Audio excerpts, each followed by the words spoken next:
चक्रधर स्वामी की जय।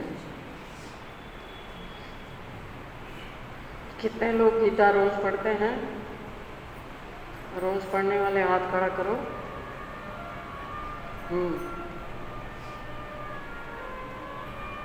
गीता हर रोज पढ़ने की चीज है। तुम्हारे रोटी खाने से भी ज़्यादा ज़रूरी है, क्योंकि तुम्हारी आत्मा स्वस्थ रहेगी तो तुम्हारा शरीर भी स्वस्थ रहेगा। लेकिन तुम लोग सुनते कहाँ हो, है ना? तुम लोग तो अपनी चलाते हो, जो तुम्हारा मूड आता है वो करते हो, है ना? क्योंकि तुम्हें बचपन से यही सिखाया गया है, सबका उल्लू बनाना, सबको हाँ जी सबके लिए कहना है। करते हो ना ये सब कुछ, हाँ जी जी भाई जी, हाँ जी। लेकिन करना क्या? करना अपने मन की करना। आ रहा समझ? तो अपने मन की करने से तो तुम यहाँ तक पहुँचे हो। अपने मन की कर रहे हो ना, तो अपने मन की करने से क्या जीवन में सुख है, शांति है, आनंद है? नहीं है ना? लेकिन फिर भी करते किसके हो? मेरा मन नहीं कर रहा, आज मेरा मन ये कर रहा है, आज मेरी थोड़ी सी तबीयत खराब है, मैं उठा था तो इधर थोड़ा सा दर्द हो गया, फिर मैं वापस सो गया, है ना? आज मुझे ये चीज़ तंग कर रही है, आज उसने मुझे ऐसा बोल दिया। अरे बेफजूल की बातें लेके अपने शरीर का भी नाश किया हुआ है, अपनी सोच का भी नाश किया हुआ है। मुझे बताओ सुख कहाँ से आएगा? अरे क्या कर रहे हो तुम भी, हैं? तो सुख बताओ कहाँ से आएगा? सुख आ सकता है, लेकिन हम करते यही हैं। हमारी हालत इतनी बेकार है कि कितना भी हमें समझाया जाए, हम वापस उसी ट्रैक पे जाके चले जाते हैं जो हमारा पूर्व जन्मों का अभ्यास है। वो अभ्यास इतना तगड़ा है कि हम वहाँ से अपने आप को निकाल नहीं पाते। जो नया अभ्यास है आपका जो आपकी आत्मा के कल्याण के लिए है, जिसका अभ्यास अभी आप डाल रहे हो थोड़ा थोड़ा करके, एक श्लोक लिख के, एक दृष्टांत पढ़ के, एक कोई सूत्र लिख के, एक कोई छोटी सी लाइन लिख के, ये अभ्यास अभी आप डाल रहे हो। ये समझो कि ये बीजारोपण है, और इन बीजों को, इनमें से पौध निकलने में थोड़ा टाइम लगेगा, तब फिर आपकी नई फसल तैयार होगी। और जब तक वो तैयार नहीं होती तब तक तुम्हारा क्या काम है? बीजों की सुरक्षा करना। बीजों की सुरक्षा करोगे तो आपकी खेती हरी भरी निकलेगी। बीज आपने कभी डाले, कभी नहीं डाले, कभी तुमने कहा कि मेरा मन नहीं कर रहा आज सुबह उठ के कुछ करने को, मैं रात को बीज डालूंगा, तो बे टाइम में डाला हुआ बीज आपके काम आएगा? हैं? किसान भी कहेगी मैं बहुत थका हुआ हूँ, आज मैं कल रात को 11 बजे फारिग होऊंगा, तब कर लूँगा बीज डाल के। होता है काम तब, हैं? हर चीज़ का नियम है। भगवान इतने दयालु हैं, उन्होंने आपको कंप्लीट छूट दे रखी है। उनको पता है कि कलयुग के जीव की नस्ल कैसी है, इसलिए उन्होंने किसी किस्म की रिस्ट्रिक्शन नहीं लगाई टाइम की, सुबह की, शाम की, दोपहर की, या बीमार हो, नहाए नहीं हो, कोई रिस्ट्रिक्शन नहीं लगाई। खाना भी तुम्हें खाना तो कहते ठीक है खा लो, तुम नहीं खाए बगैर रह सकते तो खा लो, किसी किस्म की कोई पाबंदी नहीं लगाई। इतनी सहूलियत दे रखी है, लेकिन उसके बावजूद भी हम क्या करते हैं? सुनते हैं उनकी बात? नहीं सुनते। हमारा मन सुनना चाहता है उनकी बात? मन तो और चीज़ों में खुश है, बड़ा पैसा पैसा पैसा, कैसे आए पैसा पैसा पैसा, मन इसमें खुश है। पर कहाँ मौज मस्ती हो जाए थोड़ी सी, कोई नई जगह देखने को मिल जाए, कोई नए लोग देखने को मिल जाए, हैं कुछ नया एंटरटेनमेंट हो जाए, कुछ नया कुछ खाने को बना लेते हैं। वो नई फिल्म लगी है, उसको पहले दिन में देखेंगे, पहले शो में देखेंगे, हैं नई रेस्टोरेंट के लिए वहाँ चलते हैं, वहाँ कुछ नया होगा ज़रूर मेरी इंद्रियों की संतुष्टि के लिए। इन चीज़ों में मन रमता है। अच्छे कौन से नए स्टाइल के कपड़े आए हैं, है ना, नई स्टाइल की कौन सी गाड़ियां हैं, चलो लेनी है, देख ही लेंगे जाके। मन को बहलाने के लिए देखने जाते हैं ना। इन सब चीज़ों में मन खुश रहता है। उसको कहो कि पढ़ ले, थोड़ी सी गीता पढ़ ले भगवान की, थोड़ा सा मंदिर में चला जा, कुछ सेवा कर ले। क्या कहता है? अभी तो मुझे ये करना है, अभी तो मुझे ये करना है, अभी तो मुझे फुर्सत नहीं है, अभी तो जो है ना मैं नहीं जा सकता। कल यहाँ पर एक बस आ गई 70 लोगों की भरी हुई, 1-2 गाड़ी और बस आ गई। हमने पता नहीं किस किस को फ़ोन किया। हमने कहा आ जाओ भैया, तुम आओगे तो फिर हम इनको कहेंगे कि तुम भी आ जाओ, नहीं तो हमारे पास तो यहाँ 3 आदमी हैं और कौन करेगा इनकी सेवा। इनके लिए उधर खाने की व्यवस्था, पानी की व्यवस्था, सोने की व्यवस्था, पता नहीं किस किस चीज़ की व्यवस्था कौन करेगा। पता नहीं कितने आदमी को फ़ोन किया, तब जाकर कोई 5 आदमी आए। तो कौन सी चीज़ अड़चन डाल रही है?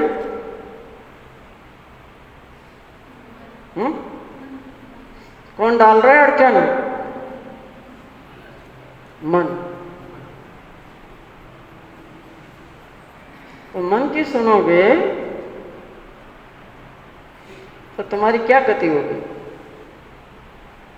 कभी भी जिंदगी में, कभी भी, पूरी जिंदगी में कभी भी सुखी हो पाओगे, आनंदित हो पाओगे, खुशी महसूस कर पाओगे? नहीं कर पाओगे। लेकिन हमारी मुसीबत ये है कि हम फिर उसी की ही सुनते हैं, उसी की ही सुनते हैं। भगवान ने कितना खोल खोल के बता दिया, कितनी बार समझा दिया, लेकिन हमारी समझ में बैठता ही नहीं। पता नहीं कौन सी चीज़ के बने हुए हैं, बैठता ही नहीं। पता होते हुए भी कि ये मुझे नरक में ले जाएगा। पता है मन कैसे नरक में लेके जाता है? मन के अंदर 24 घंटे क्या चलता रहता है? 24 घंटे एक कामनाओं का भंडार है मन।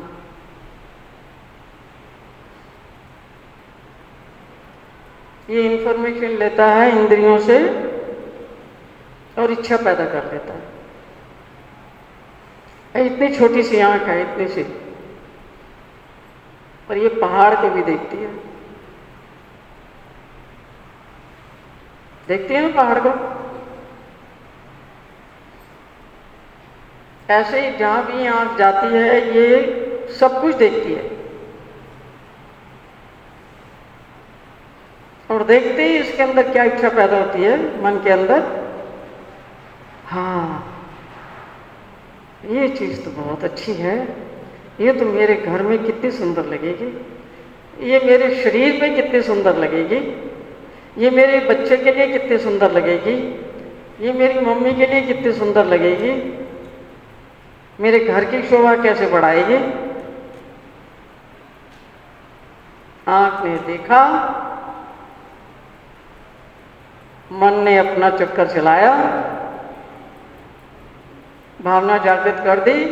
अब हाथ जो है उसको आदेश मिलता है जेब में जाओ, जेब भरी हुई नोटों से, तो सीधा पैसा फेंक और तमाशा देख। तुरंत आदमी पैसा निकालता है और तुरंत ही उसको सेटिस्फाई करता है।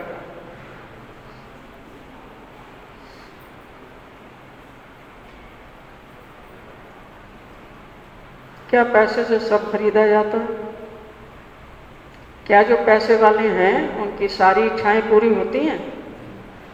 हैं? सारी इच्छाएं किसी की भी पूरी होती हैं? राजा भी क्यों ना हो, सारी इच्छाएं पूरी होती हैं? नहीं होती, कुछ ना कुछ बच जाता है। अब खेल देखो क्या होता है। अगर आपने इच्छा की किसी चीज की और वो इच्छा पूरी हो गई, आते हैं ना भगवान के दरबार में, लिस्ट लेके आते हैं, 10, 20, 50 रुपए का सामान लाएंगे और लिस्ट निकालेंगे जिसमें करोड़ों का हिसाब किताब है कि मेरा घर भी बन जाए, मेरा लड़का उसने अप्लाई किया हुआ कहीं, वो भी वहाँ पर ढंग से पहुँच जाए, उसका भी काम हो जाए, और पता नहीं क्या क्या लिख के लाते हैं।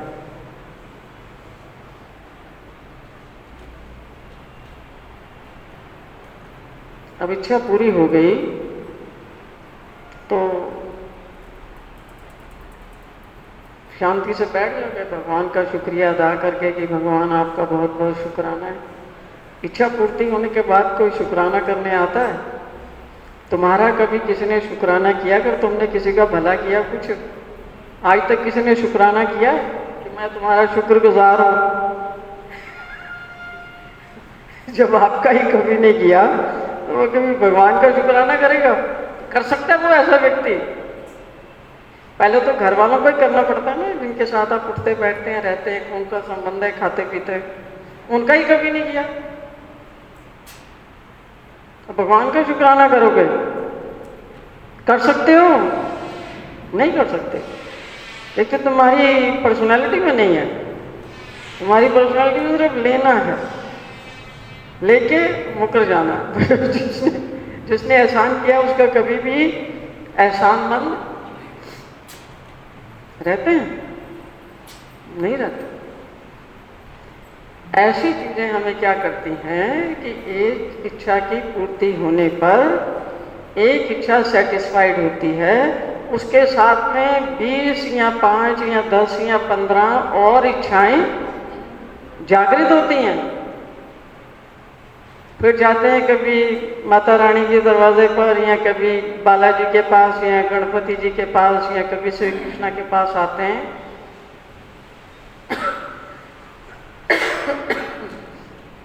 उनसे कहते हैं कि आपने ये तो कर दिया, पिछली बार मैं आया था, अब ये मेरी ये नई लिस्ट है।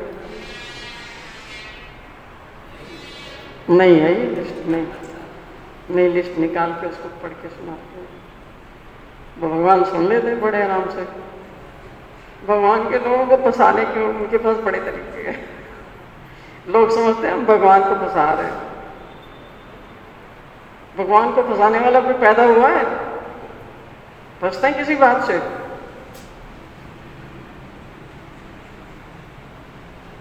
शुरू शुरू में जो आता ना, उसकी सब इच्छा पूरी करते जाते। तो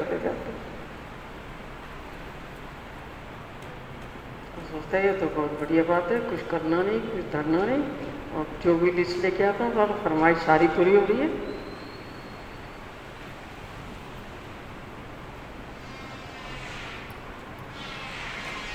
धीरे धीरे वो उसको बताते हैं, सिखाते हैं कि तुम गीता पढ़ो, एक एक श्लोक पढ़ो, दो दो श्लोक पढ़ो, एक एक अध्याय रोज पढ़ो, कुछ ना कुछ करो।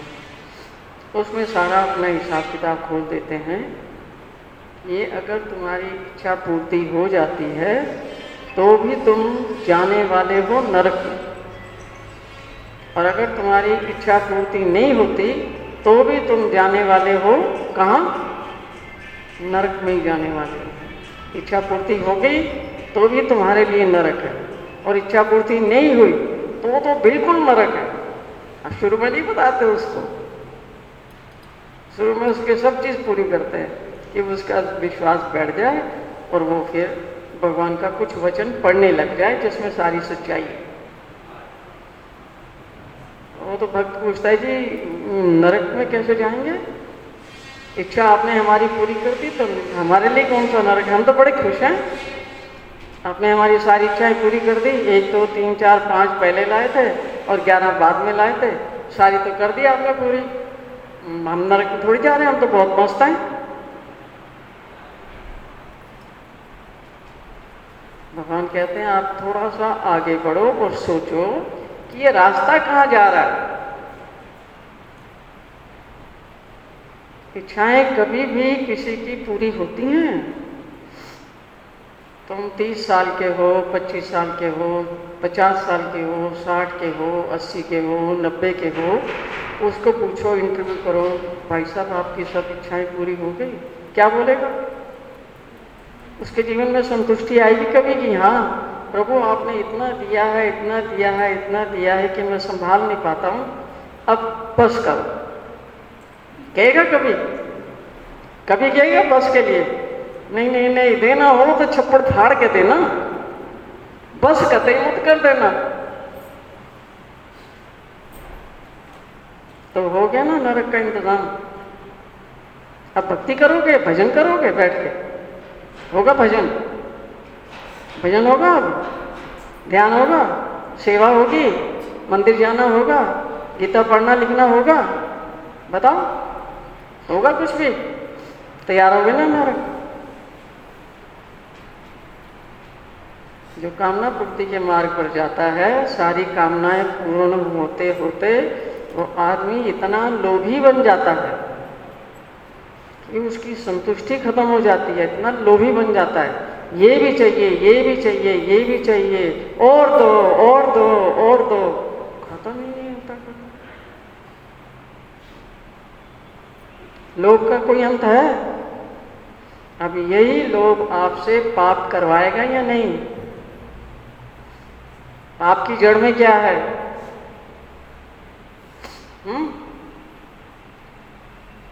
किस लिए आदमी ये लाल टपकती है चीजों को देख के और पाप कर्म करता है? करता है ना, लोभ के लिए करता है, लालच के लिए करता है। कोई आपको कह दे कि जो आपको जो है 30-40 हज़ार रुपए में एक्स्ट्रा दूंगा, आप ये कर दो, सोचोगे उसके बारे में? नहीं, हाँ यस समझो मेरी तरफ से, यस, फंस गए ना फिर। वो काम करके अब आगे कहाँ जाओगे, कौन सी चालें चलेंगी आगे? आ गया ना रास्ता नरक का। ये तो हुआ अगर आपकी इच्छाओं की उन्होंने पूर्ति कर दी, ये आपकी इच्छाएं पूर्ण हो गई। अब थोड़ी सी बात कर लेते हैं कि अगर इच्छाएं पूरी नहीं भी होती कहीं, राजाओं की भी नहीं होती कहीं। अब इच्छा अगर पूरी नहीं हुई, कोई भी चीज़ आपने धारणा बना ली कि ये आज का दिन ऐसे होना चाहिए, ये ऐसे चलना चाहिए, ये ऐसे चलना चाहिए, इसको ऐसे करना चाहिए, उसको वैसे करना चाहिए, प्लान कर लिया, कुछ दिमाग में रख लिया, इच्छा ही है ना एक प्रकार की। अब वो पूरी नहीं हुई, तो उसमें कोई पंगा पड़ गया।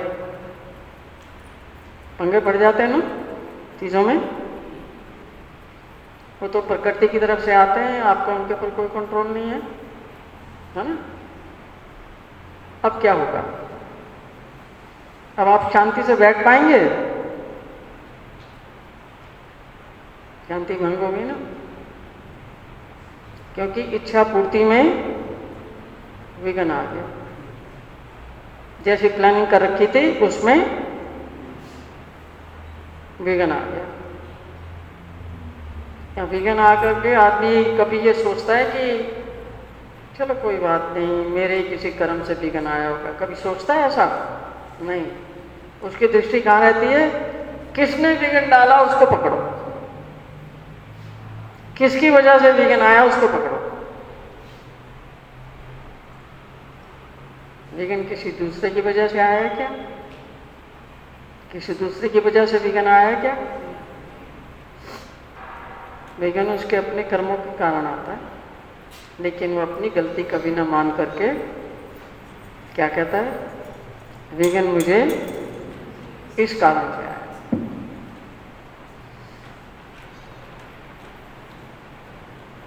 अब वो कोई उपद्रव करेगा उसके प्रति, करेगा ही नहीं, कुछ ना कुछ करेगा ना। जिसके प्रति वो कोई भी उपद्रव पैदा कर रहा है वो व्यक्ति तो निर्दोष है। अपनी गलती के लिए दूसरे के प्रति उपद्रव पैदा करना, इसके कारण ये हुआ है। ना ये ऐसे बोलते, ना ये ऐसा करते, ना ये ऐसे कहते, ना ये सुझाव देते तो कुछ होना ही नहीं था। मतलब सारे का सारा ठीकरा किसके सिर पे फोड़ दिया,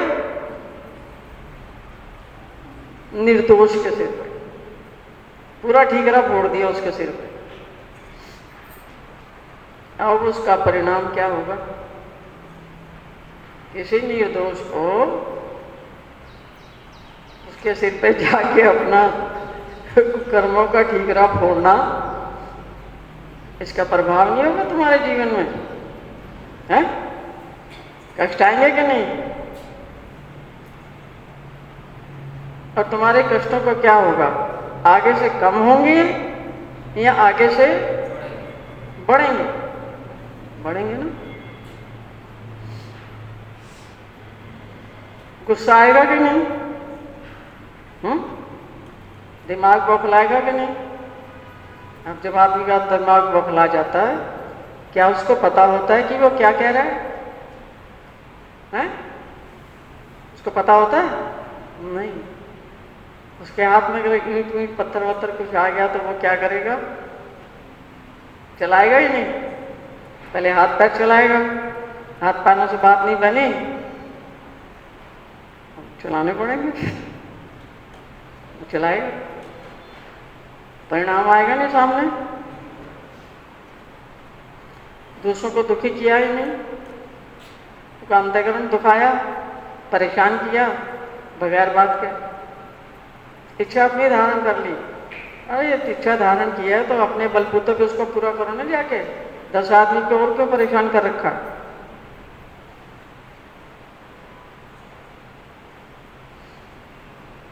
अब यहां से जो इतने सारे पाप कमाए, उसके लिए अब अगली कौन सी चाल आपकी तैयार हो जाएगी,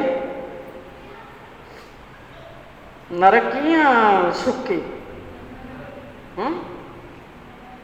नरक की चाल तैयार हो जाएगी ना। तो इच्छा पूर्ति नहीं हुई तो भी नरक, और हो गई तो भी नरक। अब इच्छाएं कोई आदमी छोड़ सकता है? छोड़ने को तैयार हो इच्छाएं? नहीं भाई जी, इच्छा के बगैर जीवन ही क्या होगा ना। जीवन का मजा ही तो इच्छा में है, इच्छा पूर्ति में ही तो है। ओ ले लो भैया, जीवन के मजे ले लो, सारे मजे तुम्हारे, कि तुमसे छीन रहा है कोई? जितने मर्जी मजे लो, नरक में और भी मजे, तुम्हारे सब संगी साथी वहीं पाए जाएंगे। खूब मौज मस्ती करना फिर वहां। जितने भी इच्छाओं के भंडार लिए बैठे हैं, इन सब का वासा कहाँ होगा आखिरकार? वही मिलने वाले। तो इच्छाओं का मार्ग भगवान ने बताया है कि इच्छा पूर्ति हो जाए तो भी आप सब्र से नहीं बैठते, आप भगवान का शुक्राना नहीं करते, आपके अंदर से मन की डिज़ायर रहती है कि मुझे और चाहिए, मुझे और चाहिए, मुझे और चाहिए, मुझे ये भी दे दो, ये भी दे दो, ये भी दे दो। तभी तो जगह जगह जा कर के ये भीख मंगे की तरह यहाँ फैलाते हो, हर एक के दरवाजे पे जाके झोलियाँ पसार के बैठते हो ना। किस लिए? कितने जो देवी देवताओं के मंदिर हैं वहाँ जो जा रहे हैं, उनका क्या देवी से या बालाजी से या गणपति से प्यार है क्या? प्यार है क्या? नहीं, इच्छा पूर्ति। इसलिए इतनी लंबी लंबी लाइनें लगी पड़ी। या तुम क्या सोचते हो उनको देवी से प्यार है? देवी से प्यार है, मोहब्बत है, दीवाने हैं उनके, बालाजी के, गणपति जी के। प्रेम है क्या? ये प्रेम का लक्षण है? हाँ, ये प्रेम का लक्षण है?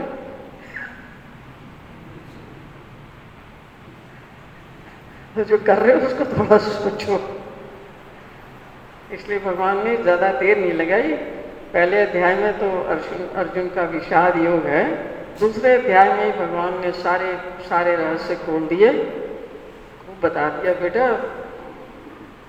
एक श्लोक लिखा करो, एक श्लोक पढ़ा करो तो तुम्हें भी पता लग जाएगा किस लिए भगवान ने कहा कि थोड़ा बहुत ज्ञान का उपार्जन करना बड़ा ज़रूरी है, क्योंकि ज्ञान ही वो दीपक है जो तुम्हें अंधकार से, अज्ञानता के और मोह के अज्ञान से बचाएगा। और कोई चीज़ काम नहीं आती वहाँ, माता पिता, भाई बहन, पति पत्नी, कोई काम नहीं आता। काम वो ही आएगा जो भगवान का ज्ञान है, जो उन्होंने बताया।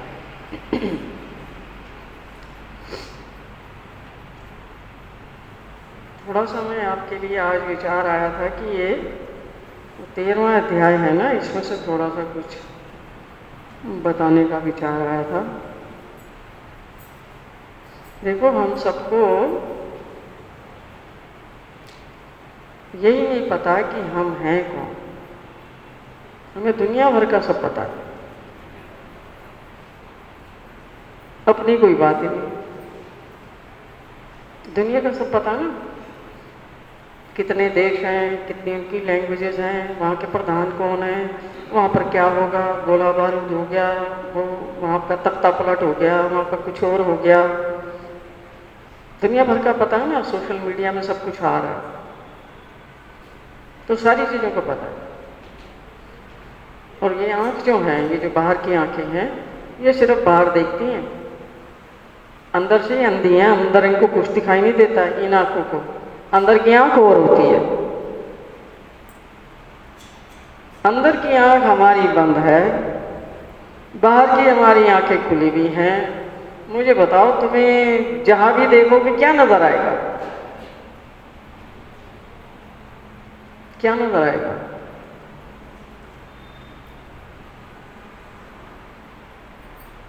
बाहर का ही नजर आएगा ना।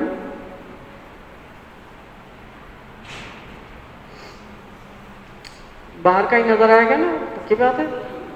अब बाहर का एक सीन आपने देखा बाहर का,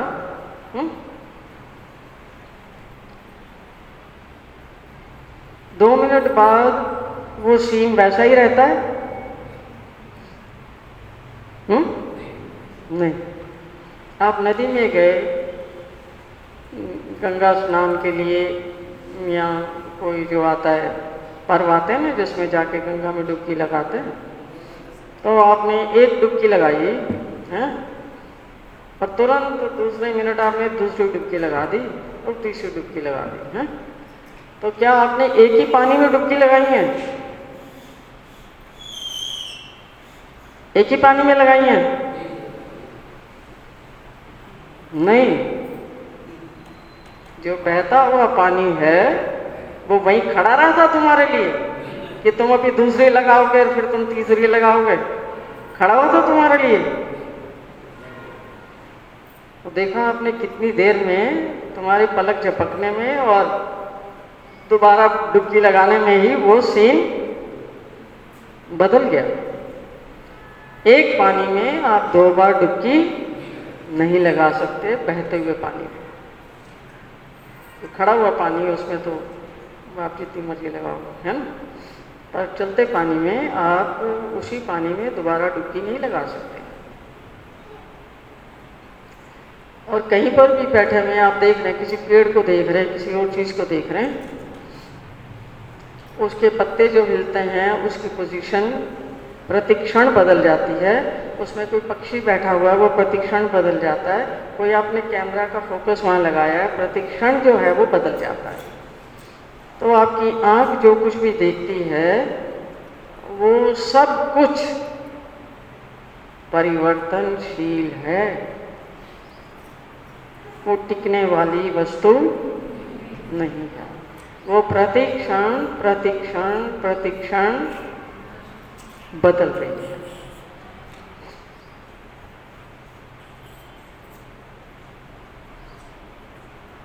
और आपके अंदर एक ऐसी भी चीज होती है जो कभी भी बदलती नहीं है। चाहे आपका शरीर रहे या आपका शरीर ना रहे, वो बदलती नहीं है। जानते हैं उसके बारे में? जानते हैं? जानते हैं कि ऐसी चीज है? हाँ, तो आत्मा शब्द को जानते हो, उसको कभी अनुभव किया है? बस फिर वो जानकारी किस काम की है? काम आती है? आँख तो तुम्हें बाहर ही लेके जाएगी, अंदर की आँख तो खुली नहीं, बाहर ही भटकोगे ना। तो आत्मा जो है ये कोई आध्यात्मिक जो शब्द है, इस शब्द की जानकारी से कुछ ज़्यादा प्राप्त होने वाला नहीं है। इसका अनुभव करना है। अब इसका अनुभव कब करेंगे? जब आप बाहर की आँखों को, बाहर की इंद्रियों को, आँख और कान, इनको बंद करें, तब आपकी अंदर की आँख खुलेगी, अंतर की दृष्टि जागृत होगी, अंदर का विवेक जागृत होगा और अंदर की सुनने की शक्ति जागृत होगी। तब आपको और अभ्यास करते करते आपको फिर आत्मा का भी दर्शन संभव है। लेकिन उसके लिए बाहर की चीज़ों से अपने आप को हटा करके अपने ऊपर समय लगाना होगा। अगर आपको जानने की इच्छा है कि मैं वास्तविकता में हूँ कौन। भगवान ने बड़ा सुंदर प्रसंग ये 13वें अध्याय में बताया है। इसका नाम है क्षेत्र और क्षेत्रज्ञ। क्षेत्र यानी कि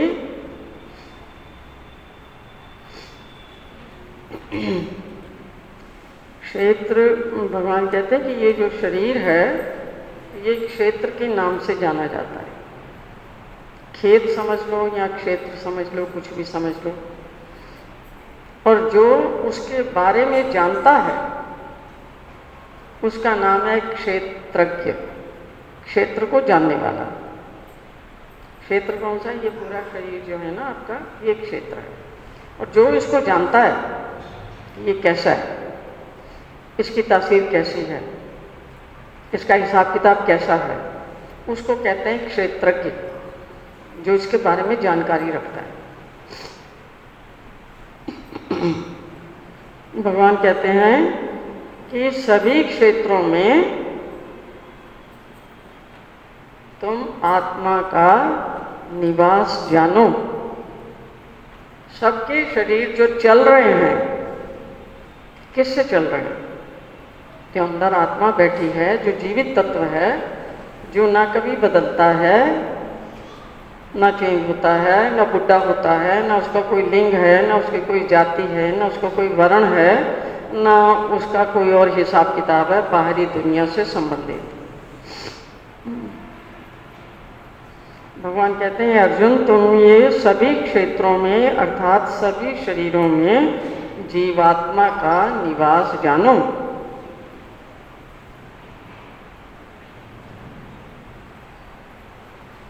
और वो कह रहे हैं कि साथ ही साथ जीवात्मा एवं परमात्मा दोनों इस शरीर के भीतर स्थित हैं। ठीक है, वो कह रहे हैं यही जो है सच्चाई है, यही ईश्वरीय ज्ञान है, ऐसा मेरा मत है, भगवान का मत है।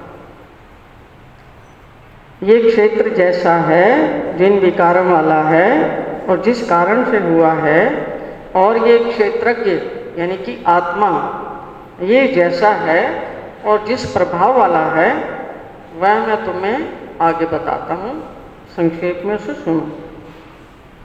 भगवान कहते क्षेत्र और क्षेत्रज्ञ का तत्व ऋषियों द्वारा कई प्रकार से कहा गया है, कई प्रकार के वेद मंत्रों द्वारा विभाग पूर्वक कहा गया है और ब्रह्म सूत्रों द्वारा भी बताया गया है। अब इसको ध्यान से सुनना, इसके अंदर क्या क्या है। हमें तो ये नहीं पता है इसके अंदर क्या क्या है। हाँ, हम सोचते हैं हमने इसको नहला दिया और ज़्यादा ज़्यादा ये हमें थोबड़े का पता होता है कि यहाँ पर क्रीम लगानी है, ये करना है, अब बाल बनाने हैं, आँखें बनानी है, ये बनाना है, अब यहाँ कुछ पहनना है, घड़ी पहननी है, कुछ चलते पहनने हैं, और इसी चीज़ों पे ध्यान रहता है। वो कह रहे हैं अंदर की बातें सुनो। इस शरीर के अंदर 5 महाभूत, 5 महाभूत कौन से हैं?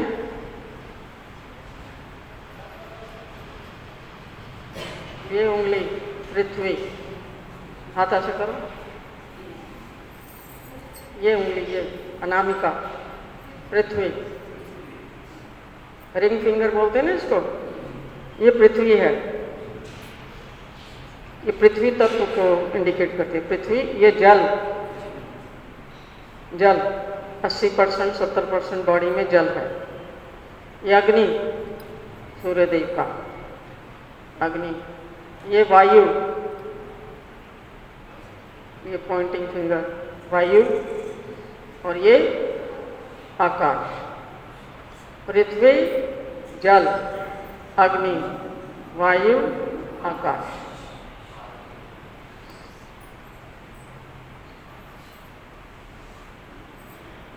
भगवान कहते हैं कि ये पृथ्वी, जल, अग्नि, वायु, आकाश, ये 5 महाभूत हैं। उसके बाद में हमारे अंदर है एक अहंकार है। अहंकार समझते हैं ना, मैं भाव, जब सारा दिन मैं बकरी की तरह मैं करते रहते हैं ना, मैंने किया, मैं ही तो करता हूँ, मैं ही तो जॉब पे जाता हूँ, मैं ही तो पैसे कमा के लाता हूँ, मैं ही तो सब कर रहा हूँ, और मैं करूँ तो तुम सारे भूखे मर जाओ। ये जो मैं करता है ना, सर पे चढ़ के जो बोलता है, उसका नाम है अहंकार। सबसे ज़्यादा खतरनाक चीज़ हमारे अंदर वही है। इसको कहा गया है शास्त्रीय भाषा में सांप। तुम्हारे घर के अंदर एक सांप हो तो तुम आसानी से जी सकते हो, हैं? तो कभी भी तुम्हें डस लेगा। मैं कहता हूँ तुम्हारी कहानी। अभी आराम से बैठे हुए थे, अभी किसी से पंगा हो गया, आया, उसने बहुत बुरी बात कह दी, गोली चला दी या पत्थर मार दिया, कहानी खत्म कर दी उसकी। ये सांप से कम है? सांप क्या करता है? ये तो करता है, दुश्मनी अपनी निभाता है। सांप को पता है कि मुझे किसने मारा था, अब सांप वही करता। अब परिणाम भोगने के लिए कौन है? कोई आपका पूरा शरीर। परिणाम भोगने के लिए जेल जाना पड़ेगा तो उसी को जाना पड़ेगा। वो तो अपना काम करके फारिग हो गया, भोगेगा कौन उसको? आपका पूरा शरीर। लाठियां जो पड़ेंगी या डंडे जो पड़ेंगे पुलिस के, किसको पड़ेंगे? अहंकार को पड़ेंगे?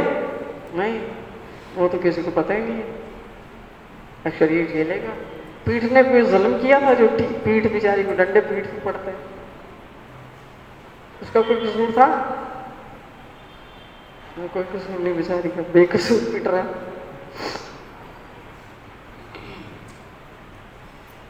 अहंकार है। दूसरा आपके अंदर एक बुद्धि है, मन है, और एक चित्त नाम की चीज़ होती है। चित्त समझते क्या होता है? चित्त तो 24 घंटे चिंतन करता रहता है। 24 घंटे आप सो जाते तो भी चिंतन करता रहता है, उसी से आपको स्वप्न आते हैं। कोई भी चीज़ आपने चित्त में लगा ली ना, अब चित्त को आपने काम पे लगा दिया, वो उसका चिंतन करता रहेगा।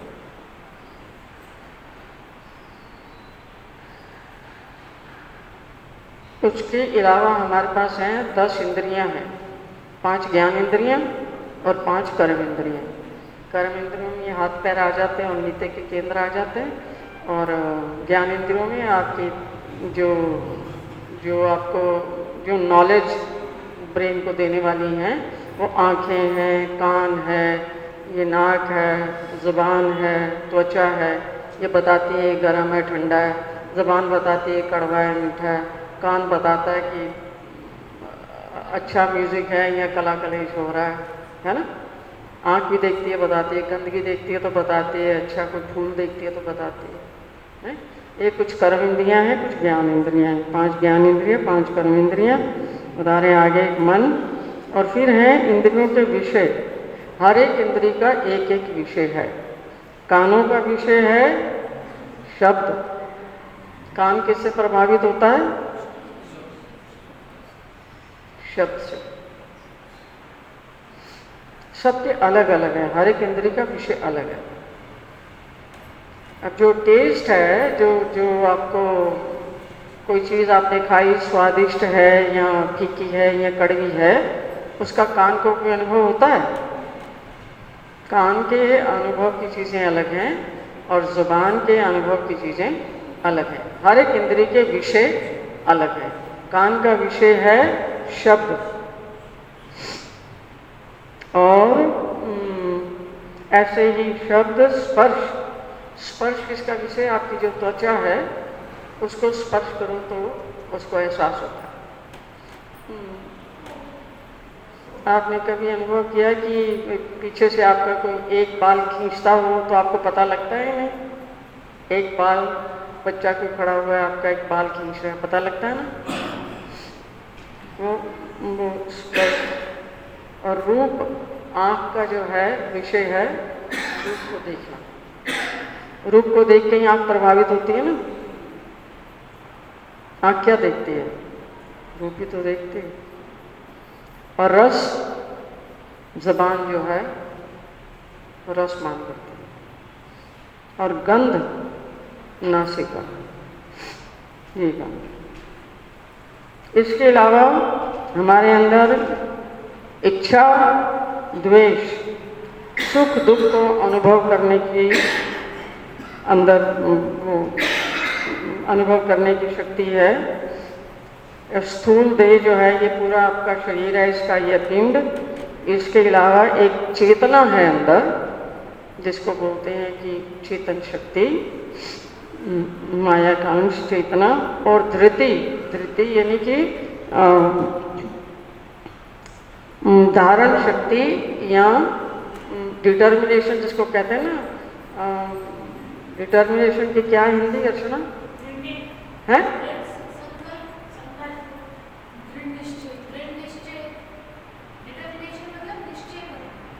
धृति, धारण करना, उसकी हिंदी उसकी क्या है? सिंपल वर्ड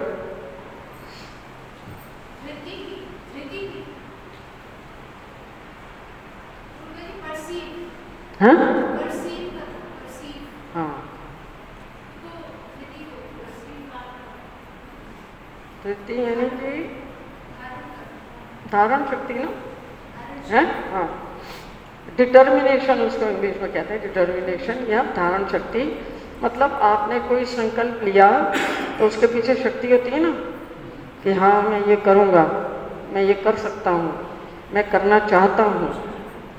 ये जो है ना, ये विश्वास जो होता है अंदर, उसको धृति बोलते हैं।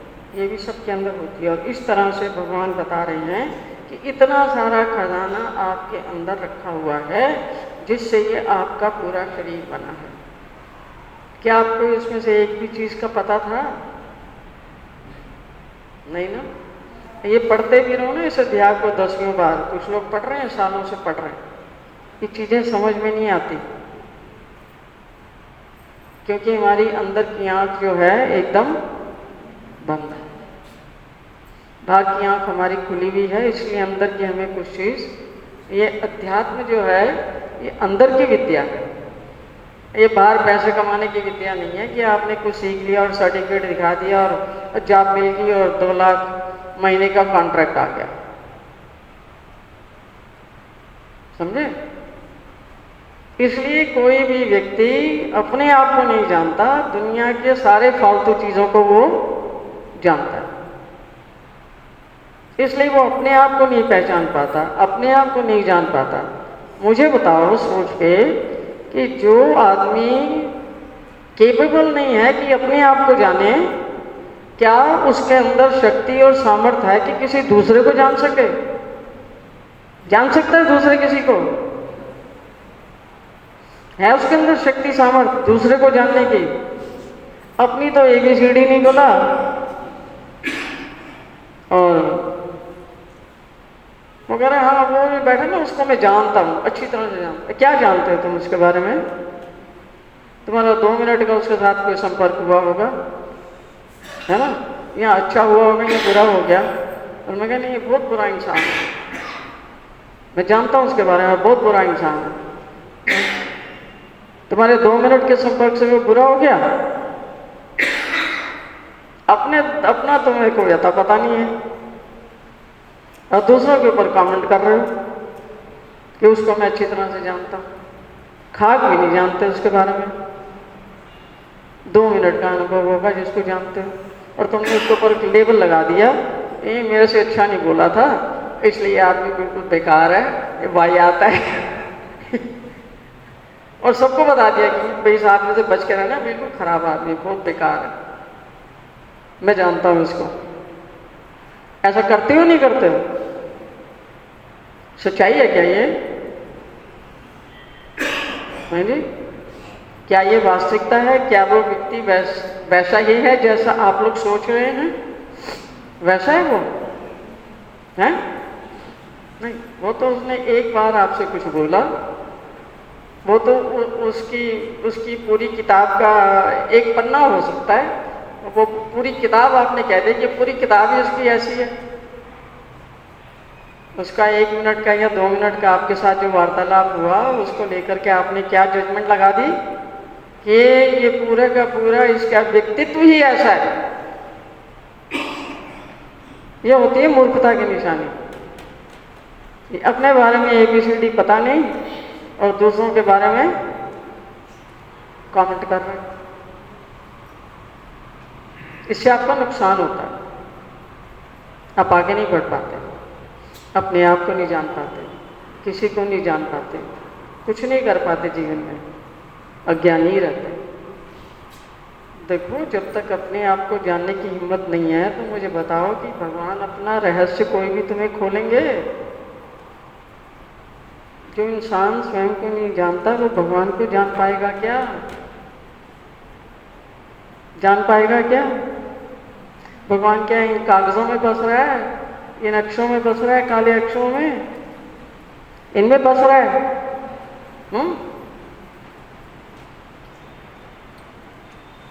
ये अक्षर तो किसी ने लिखे, किसी ने छापे, किसी ने प्रिंट किए, फिर उधर गए, कहीं वहां से आए, है ना? इनके भीतर का जो ज्ञान है उसको आप आत्मसात करोगे तो काम चलेगा।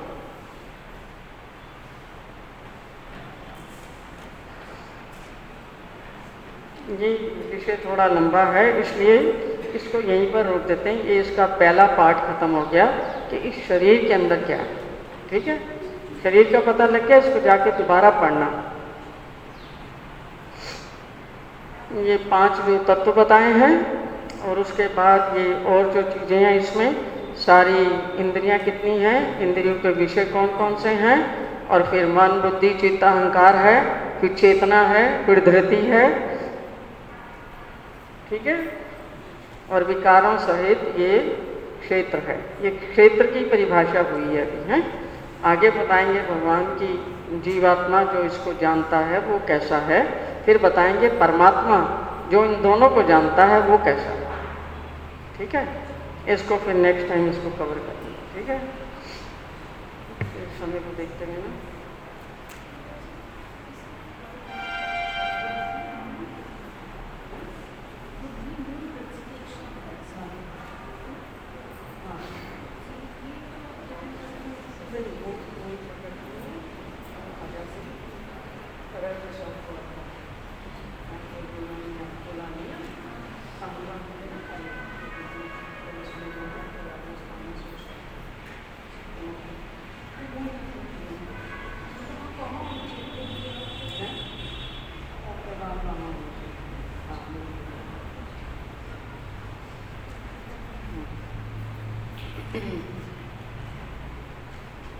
तो याद दिलाना है इसको, फिर नेक्स्ट टाइम फिर इसको पूरा करेंगे। है श्री कृष्णचंद्र चक्रवर्ती भगवान की जय। ग्रंथराज श्रीमद् भगवद गीता की जय। ग्रंथराज श्रीमद् ब्रह्म विद्या शास्त्र की जय। भगवान श्री चक्रधर स्वामी की जय। आप सबने ध्यान से सुना, इसके लिए आपकी आभारी हूँ। सबको जय श्री कृष्ण, जय श्री चक्रधर। दंडोत प्रणाम।